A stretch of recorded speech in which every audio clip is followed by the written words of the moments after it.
তোর চরণ ধরে থাকতে দিস রে জনম ভরে আমায়।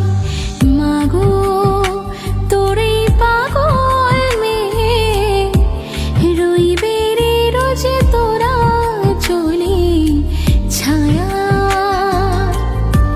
তুই নাকি মাসার ভোজনী, তোর কাছে নয় কিছুই কঠিন।